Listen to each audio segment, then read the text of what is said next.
السلام عليكم مشاهدينا الأحبة، هذه تغطية خاصة فزت ورب الكعبة نتحدث بها من داخل مسجد الكوفة، والذي يتمثل منارة للعلم ومصدرا لإلهام الأجيال.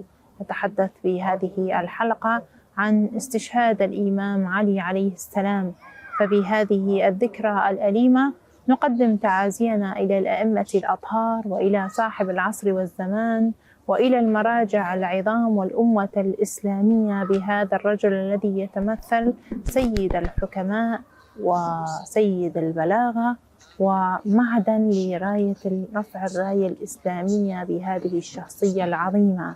كيف تتجلى هذه الشخصية لتجسد واقعا حقيقيا لإنسانية الإسلام، وكيف يمكن لنا أن نطبق هذه المبادئ اليوم في واقع مجتمعاتنا الإسلامية بكل ما يحملها من معايير ومبادئ تمثل الصورة الحقيقية لمنهاج الرسول الأعظم محمد صلى الله عليه وآله وسلم.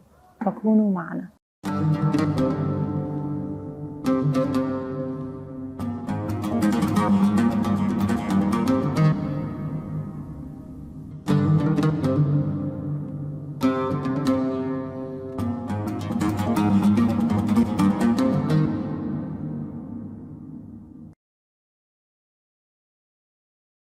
مشاهدينا الأحبة، وفي ضيافة هذه التغطية الدكتور سلمان الخفاجي، باحث إسلامي. أهلا ومرحبا بجنابك الكريم دكتور. بارك الله فيكم. وكذلك الرادود الحسيني مهند الكعبي، أهلا ومرحبا بجنابك. نقدم لكم تعازينا لهذه المناسبة الأليمة، ألا وهي ذكرى استشهاد سيد البلغاء الإمام علي عليه السلام.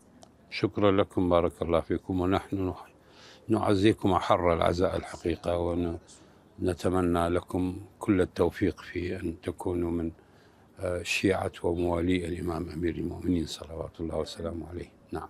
عظم الله أجورنا وأجورك. أجورنا وأجوركم إن شاء الله، ونسأل الله التوفيق لنا ولكم بحق محمد وآله الطيبين الطاهرين، وإن شاء الله موفقين إن شاء الله على حفظك الله ورعاك. بداية دكتور، عندما نتحدث عن هذه الشخصية العظيمة لا وهي شخصية الإمام علي عليه السلام، فنحن نتحدث عن من يمثل واقع الإنسانية في الإسلام، لأنه مثل أنساقا متعددة وحملت هذه الشخصية معاني ودلائل تكشف واقعية الإسلام وكيف يمكن تطبيقها لواقع مجتمعاتنا.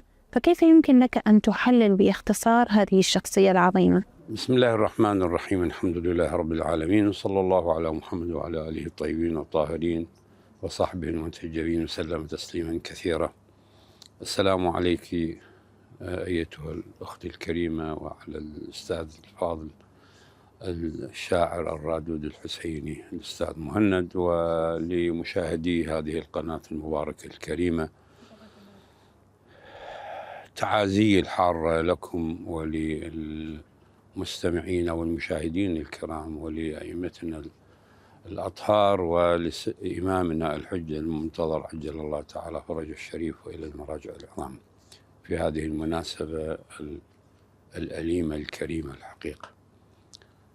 سيدتي الكريمة، الإمام أمير المؤمنين لا يمكن أن يختزل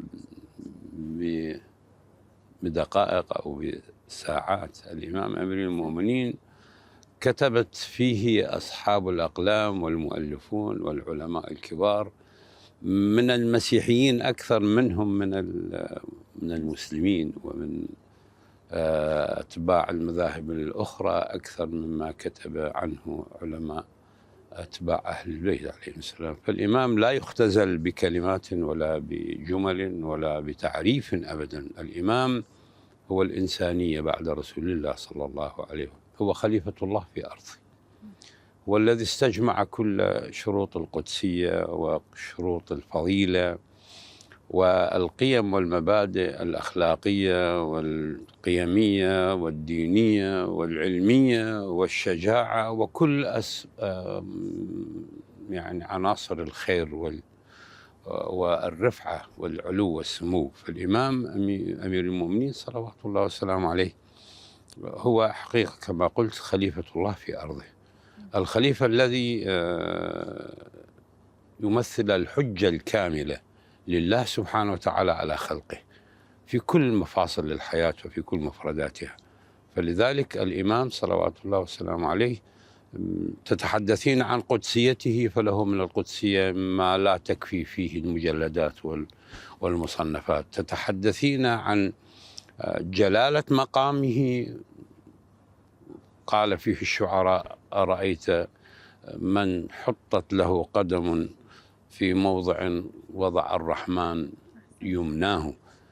تتحدثين عن ولادته لم تسبق البشرية ولم تأتي بعد الإمام إنسان يولد في داخل الكعبة المشرفة، تنفتح له الكعبة بقدرة الله سبحانه وتعالى. وليومك هذا أنا قبل أيام كنت متشرفا بزيارة الكعبة المشرفة، لا يزال مكان الذي فتح للإمام أمير المؤمنين لا يزال موجود رغم محاولات إصلاحها وترميمه وإضاعته، لكن لا يزال باقي. على كل، فشخصية الإمام إن تحدثت عن العلم فهو الذي قال فيه رسول الله صلى الله عليه وآله: أنا مدينة العلم وعلي بابها. وهو القائل: لقد علمني رسول الله صلى الله عليه وآله 1000 باب من العلم ينفتح لي من كل باب 1000 باب.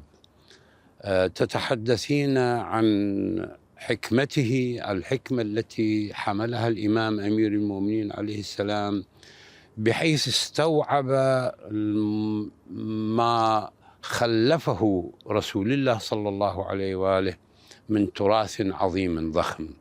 الإمام الحقيقة تحمل أعباء الرسالة، لعله قد يحسب علي هذا الكلام أكثر مما تحملها رسول الله صلى الله عليه وسلم. هو عاصر رسول الله يوم قال: قولوا لا إله إلا الله تفلح، حملها معه.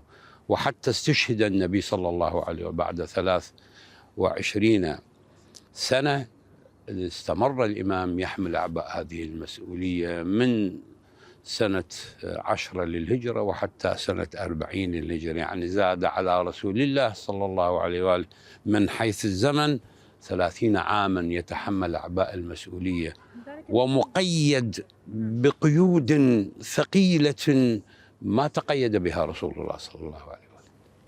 يرى تنتهك حرمة فاطمة الزهراء أمامه ويصبر، يرى أمور كثيرة، الحق ينتهك الدين.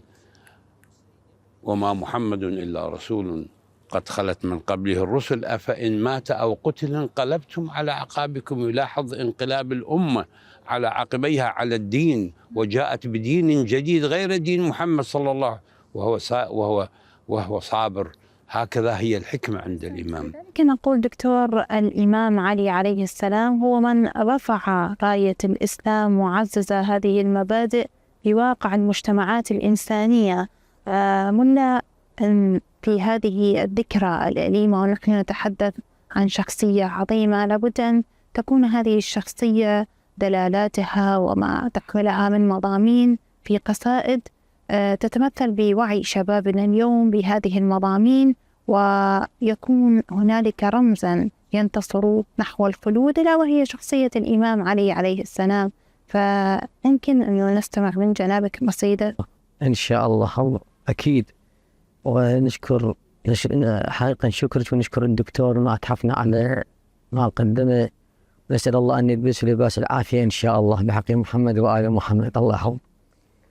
فراح نبدي بيت أبو ديوان ونقرأ قصيدة إلى شاعرنا الكبير الشيخ صباح أمين أبو أحمد. أحسنت، بارك الله. الله يبارك فيك.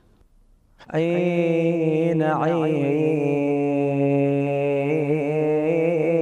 الحيدر يا محمد قوم، الحيدر يا محمد قوم، عينه وطر قبرك وضاج الشوم، عينه بخيبر مثل ما داويت، بخيبر مثل ما داويت، عينه داوي جرح عماي الحمية، هي يدعى وجرح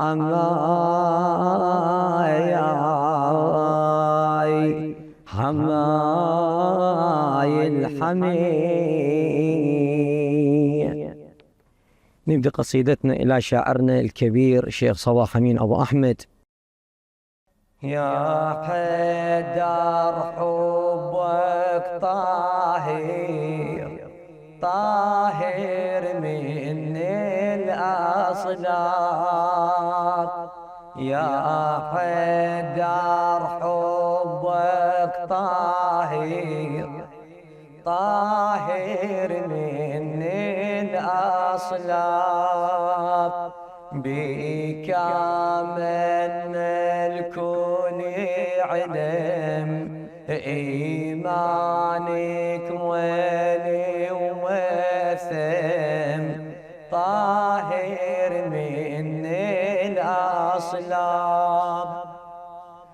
طهرنا حبك والشرف بالتطهير، ودلانا حبك يا علي بدرب الخير، ولو شفنا ظلمة نصير شمعة للغير، ومن تعطى شهد الوفا نايلها نصير، نحمل أطباع النخلة من دنق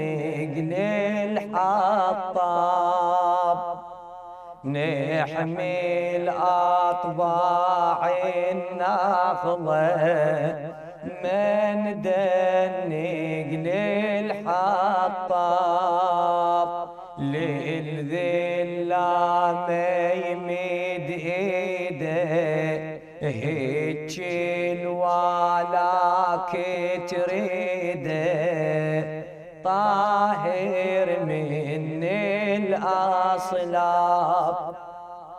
احنا اصدقائك يا علي بفطرتنا، وعشرة كواكب للسماء عشرتنا، ولو ماكو حرمة إلها، لو ماكو حرمة لها وشرف كعبتنا، جاصيرت انت يا علي قبلتنا، أصحابك احنا وتدري أصحابك خوش أصحاب، حبيناك بفطرتنا وكل طيب من شيعتنا، طاهر من الأصلاب. أحسن صح لسانك، بارك الله فيك، ربي يحفظك الشهادة. الله يحفظك. مشاهدينا الأحبة، فاصل ونعود.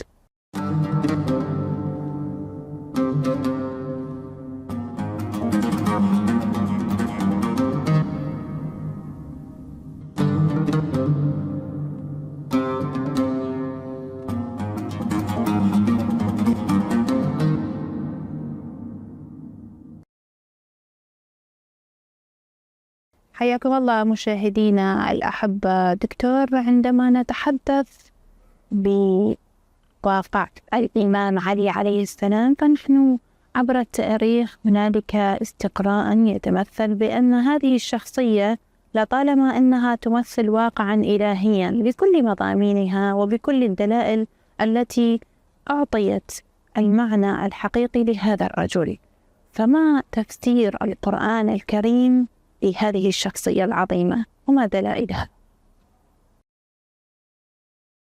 يا سيدتي، أنت تطرحين أمورا الحقيقة لو أخذنا الأيام لا الساعات حتى نستقرأها.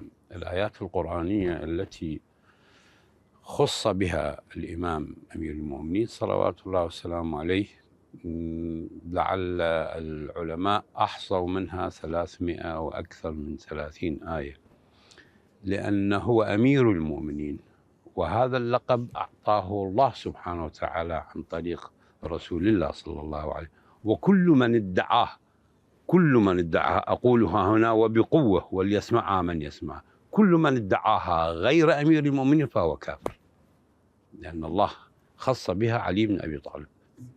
لا نجتهد ولا لنا الحق أن نتذوق أو نتحرك بحساسية أو بعواطف. على فكل آية خاطب بها الخالق سبحانه وتعالى المؤمنين، سيدهم من هو؟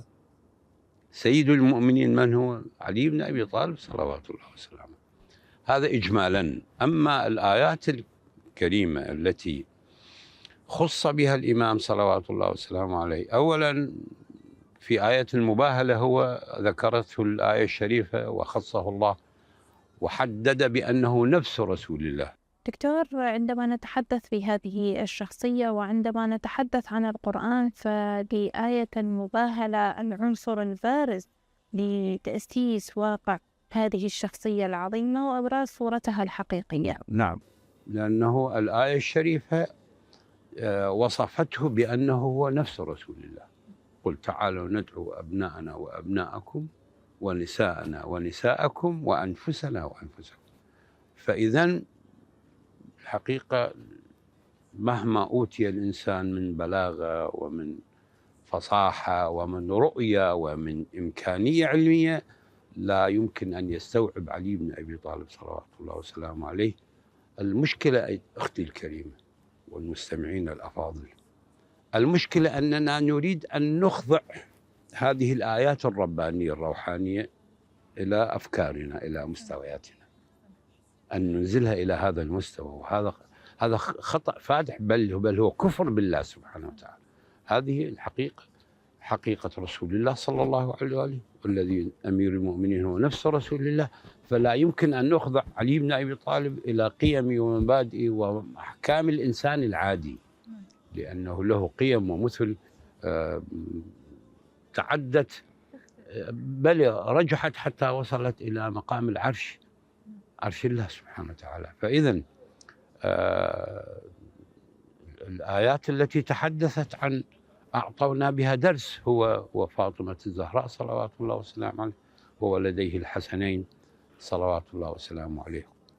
إنما نطعمكم لوجه الله، إطعام الفقير والمسكين واليتيم، إنما نطعمكم لوجه الله لا نريد منكم جزاء ولا شكورا. هذا درس من أبلغ الدروس الإنسانية والأخلاقية والقيمية التي يجب أن نستفيد منها، أنني أعمل كل عمل لوجه الله سبحانه وتعالى، وما يأتي قضية ثانوية، قضية جانبية. الآيات، الإمام أمير المؤمنين صلوات الله وسلامه عليه هو الحقيقة الحكم الفصل. شخصية الإمام هي الحد الفاصل بين الإيمان والشرك. من عرف أمير المؤمنين صلوات الله وسلامه عليه كما تفضل الشاعر الكريم الأستاذ صباح أمين، التي تفوه بها الشاعر الكريم الرادود الأخ العزيز، الحقيقة من عرف شخصية أمير المؤمنين كان طاهرا كطهارة الفطرة.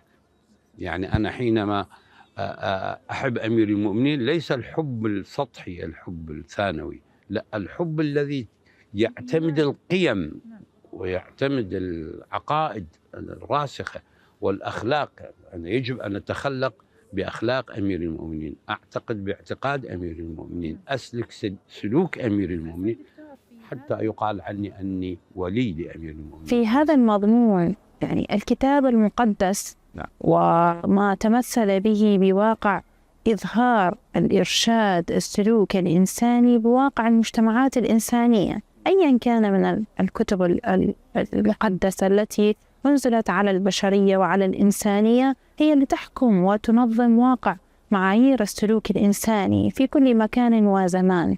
في هذا السياق ونحن نتحدث عن هذه الشخصية العظيمة، لا وهي شخصية أمير المؤمنين علي بن أبي طالب عليه السلام، كيف يمكن لنا اليوم أن نتمثل بهذه الشخصية العظيمة وهو من منهج ووضع درسا أخلاقيا لمكارم الأخلاق التي جاء من أجلها الرسول الأعظم محمد صلى الله عليه وآله وسلم؟ سئلت عائشة ما هي أخلاق محمد صلى الله عليه وآله، فقالت أخلاقه القرآن. وما قلنا علي بن أبي طالب هو نفسه رسول الله صلى الله عليه، فما ينطق وحدة الملاك بين محمد صلى الله عليه وآله وأمير المؤمنين موجودة، إلا الوحي وهنا الإمام. فما يستحقه أو ما ينطبق على النبي صلى الله عليه وسلم ينطبق على الإمام أمير المؤمنين صلوات الله وسلامه. فإذن الإمام هو القرآن. من يقول أنا شيعي يجب عليه أن يستوعب القرآن، قيمه نعم، هو قرآن ناطق كما يقال عنه. القرآن الكتاب الله هو كتاب صامت إذا لم يقرأه قارئ كعلي بن أبي طالب صلى الله عليه وسلم. القرآن، والآن الناس كثيرة الآن تحفظ القرآن وتلقلق بالقرآن، ولكن القرآن رب قارئ للقرآن والقرآن يلعنه أصلا، لأنه هو كل آية يقرأها من القرآن ولم يأتي بتطبيق لها سلوكي عملي، فالآية هذه هي حقيقة لعنة عليه. فالقصد القرآن الناطق هو أمير المؤمنين صلوات الله وسلامه عليه. نعم. بهذا المضمون ونحن نتحدث عن القرآن بشخصية علي عليه السلام، فممكن أن نستمع من جنابك قصيدة؟ إن شاء الله إن شاء الله. أحسنت، بارك الله بك. أكو قاعدة إلى صباح أمين شاعرنا، اليوم إحنا جايبين كذا لأبو أحمد اللي منكم، ويستحق الحقيقة. الله يعطيك يستحق هذا الرجل كل التقدير ويسلمك لأنه ويحفظك، عميق الفكرة واسع المعرفة والدراية ودقيق الوصف. الله يحفظك، الله يعزك دكتور، الله يسلمك. خلي صرخات العدالة تعتلي بعد ما تلقى علي يشبه علي، خلي صرخات العدالة تعتلي بعد ما تلقى علي يشبه علي، طوف مصباح اليتامى المن تروح الكرامة بعد ما تلقى علي يشبه علي، صيح يا صوت العدالة علي من مهرة ترجل، صيح كل هذه أرضكم للسما بجروح يرحل، صيح إمام الفقراء الموت له هالليل أقبل، جرح السماء بهامته دم الشهادة بجبهته، البين الحواجب شافته، جرح أبو الأيتام يوصل، هاي أيتام الزمان تريد عافية، تريد وخبز من ايده، هاي أيتام الزمان تريد عافية، تريد وخبز من ايده، ومن فطر بالدم صيامه المن تروح الكرامة، بعد ما تلقى علي يشبه علي، حيدر اللي نصار دينه من الولادة للشهادة، الدين مو حانوت حتى مسعر بيه العبادة، الدين عفة الدين رحمة، الزرع لا تصبح جرادة، ما يريد تلبس مدرعة ومال تملكه توزعه، رايد اللي بحب ودعه يجسد بفعل اعتماده، بطل ينعد الذي يحمل ضمير، والبطولة تصير خبزة للفقير، بطل ينعد الذي يحمل ضمير، والبطولة تصير خبزة للفقير، المامشة بالاستقامة المن تروح الكرامة، بعد ما تلقى علي يشبه علي. إلى شاعرنا صباح أمين. أحسنت، بارك الله بك، صح لسانك يا رب ويحفظك الله. دكتور، عندما نتحدث عن العدالة الإلهية فنحن نتحدث عن الإمام علي عليه السلام، فكيف كانت فلسفة الإمام علي عليه السلام بالإصلاح الاجتماعي؟ الإمام صلوات الله والسلام عليه يقول، يخاطب الإنسان: ميدانكم الأول أنفسكم. من الذات. ميدانكم الأول أنفسكم، جربوا الكفاح معها أولا. أنا إذا استطعت أن أكبح جماح نفسي وهواها وشراهتها، نفس أمارة بالسوء، فأنا ميدان انتصرت في الميدان على نفسي. ولذلك هو في دعاء الصباح يخاطب الله سبحانه وتعالى، يقول له: إلهي إن خذلني نصرك عند محاربة النفس والشيطان فقد وكلني خذلانك إلى حيث النصب والحرمان. فيطلب النصر من الله سبحانه وتعالى نفسه. فالإنسان ميدانه الأول إن استطعتم عليها، إذا استطعتم، إذا كنت أنا صادق أقدر أعلم طلابي وأولادي الصدق، وإذا كنت أمين أقدر أعلم أولادي وطلابي الأمانة، وهكذا. إن استطعتم عليها فأنتم على غيرها أقدر، وإن عجزتم عنها. أحسن دكتور، سنتحدث بتفاصيل هذا المضمون لكن بعد الفاصل. مشاهدينا الأحبة، فاصل ونعود.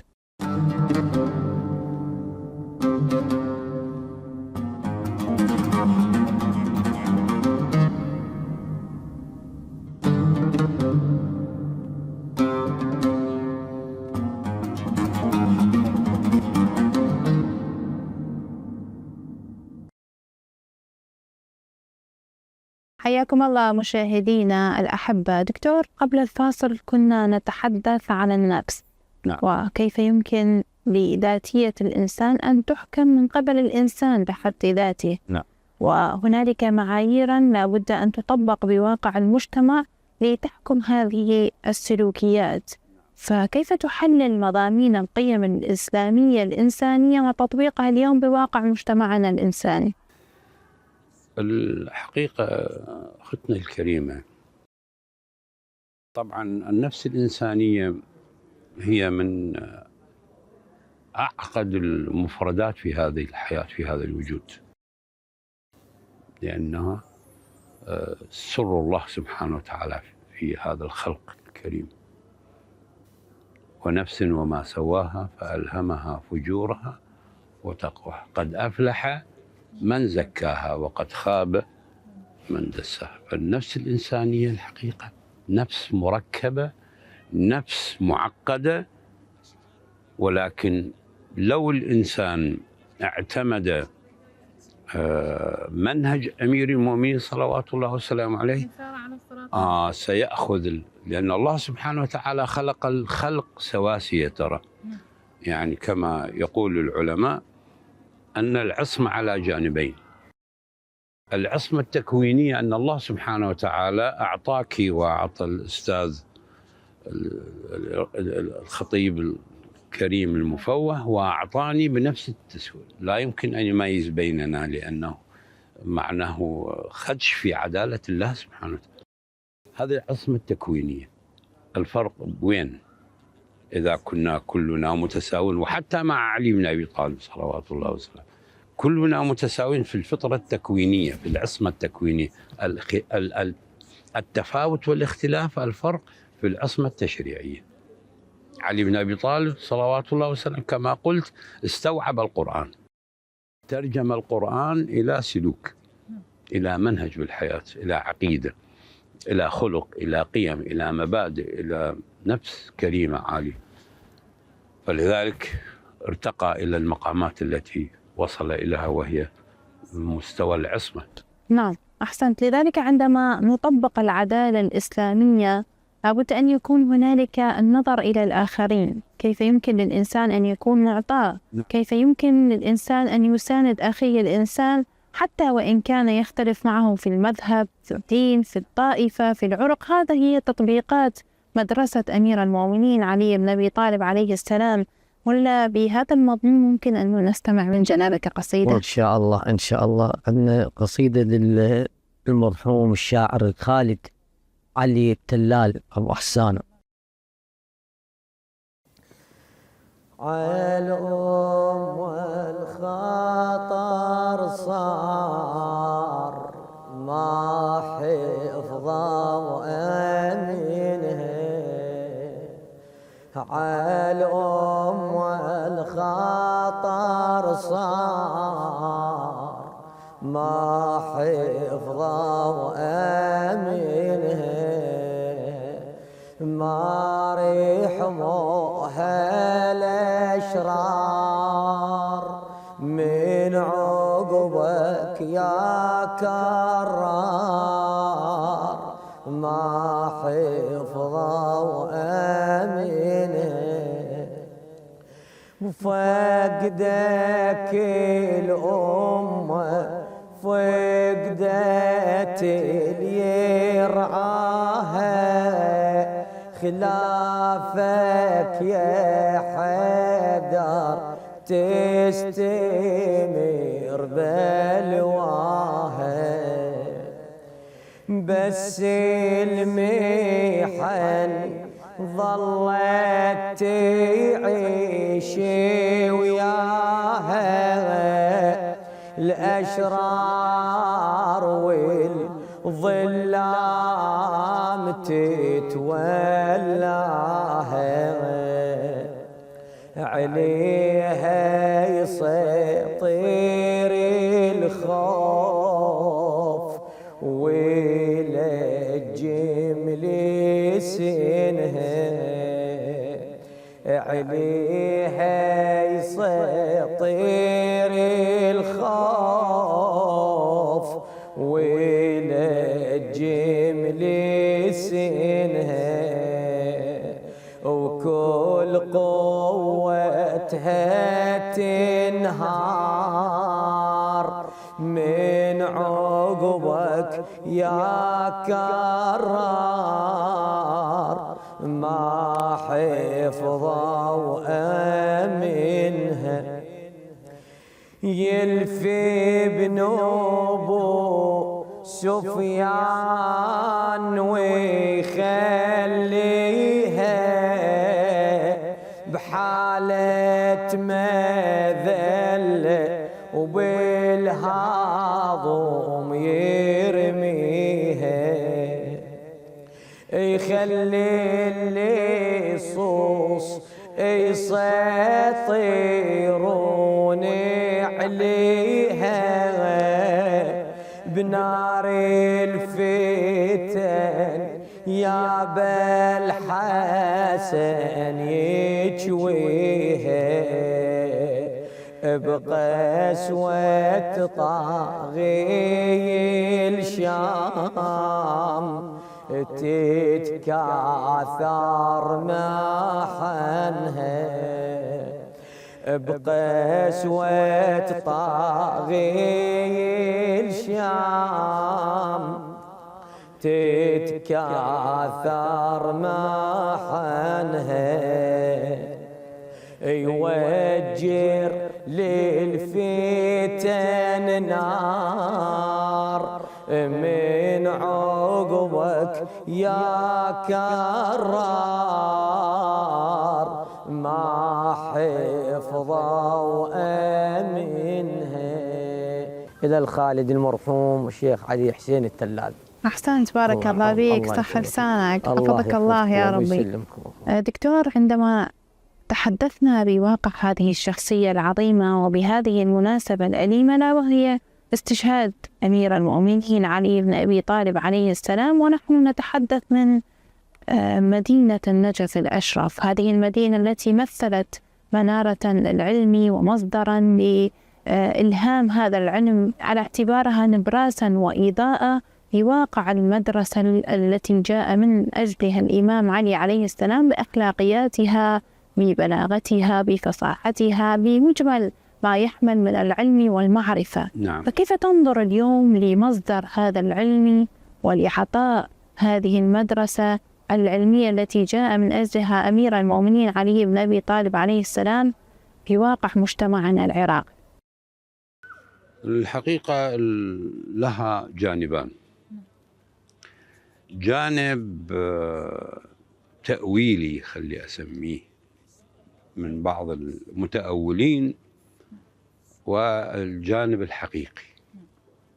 المتأولين لا أتحدث عنه لأنهم لهم أغراض، لهم أهداف، لهم غايات لا يستحقون. يعني لا يمكن أن أضغط على نفسي أو أعطيهم فرصة حتى، لأنه لا يستحقون حتى أن الإنسان يقيمهم أو يهتم بهم ويخليهم في مقام الرد. أما الواقع الحالي حقيقة تجسده المرجعية المباركة، سواء كان على مستوى المراجع الذين مضوا إلى ربهم خالدين مع سيدهم ومعلمهم أمير المؤمنين صلوات الله وسلامه عليه، أو الأحياء الباقين.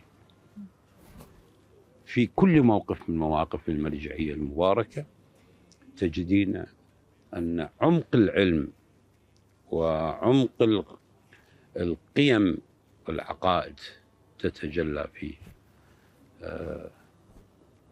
الآن الأمة حقيقة تعيش في أمن واطمئنان بفيوضات المرجعية. الأمة الآن ترفل بالعلم بفيوضات المرجعية. الأمة الآن تعيش التراحم والتكافل والتواد بفيض برامج ومنهجيات المرجعية.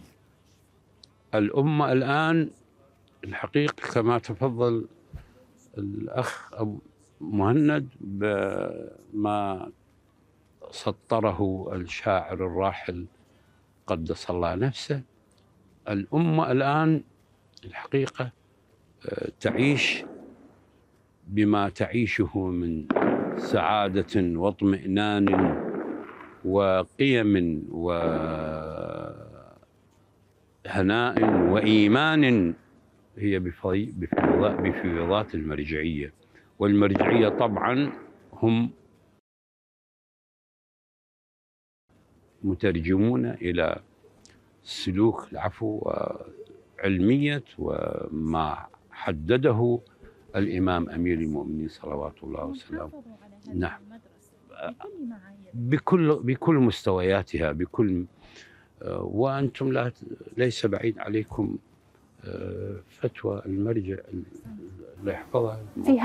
في هذه النقطة هنالك عنصر أساسي تستند عليه واقع مجتمعنا، من جهة أنها مصدرا للحضارة الإنسانية، ومن جهة أخرى هنالك رسالة أعطيت للمجتمعات الغربية بأن مهما حاولوا تشتيت بنية الهوية الإسلامية بكافة المفاهيم الذين يسوقونها اتجاه هذه المجتمعات، لكن هنالك أخلاقيات وقيم إنسانية حضارية تتجسد في هذه المجتمعات لا يمكن أن يتمثلون لها. نعم سيدتي الكريمة، الآن معاهد استراتيجية بالعالم، أنا قلت لك العموميات لا أتحدث عنها لأن لا تستحق. معاهد استراتيجية بالعالم الآن عاكفة على دراسة تراث أهل البيت عليهم السلام. ليس بعيد علينا ويأتينا إن شاء الله هذا شهر رمضان المبارك الذي استشهد فيه صلوات الله والسلام عليه. شوف في هذا شهر رمضان تتجسد كل معاني القيم والمبادئ والتكافل والتسامح والتسامح. بعدها ستأتي المناسبة الكبرى وهي المسيرة الحسينية.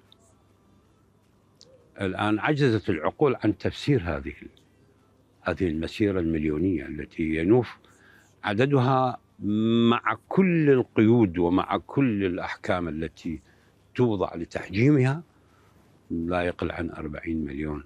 الآن أكبر أحزاب العالم الحزب الجمهوري والحزب الديمقراطي في أمريكا وأثرى أثرياء العالم هم، هل يستطيعون أن يسوقوا 1 بالمليون مما الآن؟ كما قلت المعاهد عاكفة، العقول العلماء عاكفة على دراسة فلسفة أو حقيقة هذه المسيرة، لأن تلك المجتمعات مجردة من هذه القيم، فهم لا يحملون معايير تتمثل بالرأسمالية الليبرالية، لكن هذه القيم نعم التي تتمثل بأنها تمثل واقع أخلاق الإسلام بإنسانيتها، كيف يدافع الإنسان بالمذهبية مذهبية عن مذهبية أخرى، كيفما ذكرت جنابك الكريم قبل قليل بما تتمثل به المرجعية العليا. عندما دخلوا داعش إلى العراق فمن ساند وناهض ودافع الدين الذي ناصر ودافع، سواء عن المذهبية الأخرى عن الديانة الأخرى، قاتل الجيش العراقي جزاهم الله خير ومع القوات الأمنية الأخرى من أجل الإيمان قاتلوا، ولكن جابهتهم داعش بكل إمكاناتها. ولكن حينما يسمعوا أن كتيبة من الحشد الشعبي جاءتهم يفروا فرار المعزة إذا حل بها الذئب. لماذا؟ لأنه المرجعية قابلة العقيدة بعقيدة، قائمة على أساس هؤلاء العقيدة. داعش جاءوا عن عقيدة. من هذه النقطة التي تمثل عنصرا أساسيا وصورة حقيقية عن الإسلام الذي جاء من أجله الرسول الأكرم محمد صلى الله عليه وآله وسلم، ورفع رايتها الإمام علي عليه السلام. وبهذه المناسبة الأليمة نحن نشكرك جزيل الشكر دكتور، حياك الله. هو أنا أشكركم الحقيقة لأنه منحتموني هذه الفرصة حفظك الله حتى ورعاك. أقول بعض الكلمات اليتيمة الفقيرة إن شاء الله. الحقيقة في حق سيدي ومولاي أمير المؤمنين، وأسأل الله سبحانه وتعالى أن يتقبلها بقبول الحسن وأنا أنال رضا أمير المؤمنين صلوات الله حفظك الله دكتور، شكرا جزيلا منك، حفظك الله ورعاك ويسلمكم، ونسأل الله القبول لنا ولكم بحق محمد وآل محمد في ميزان حسناتك إن شاء الله. ونشكر هاي قناتكم الموقرة إن شاء الله. بالتوفيق لكم. مشاهدينا الأحبة، وفي ختام حلقة اليوم تقبلوا تحياتي وتحيات فريق العمل. دمتم في أمان الله وحفظه، إلى الملتقى.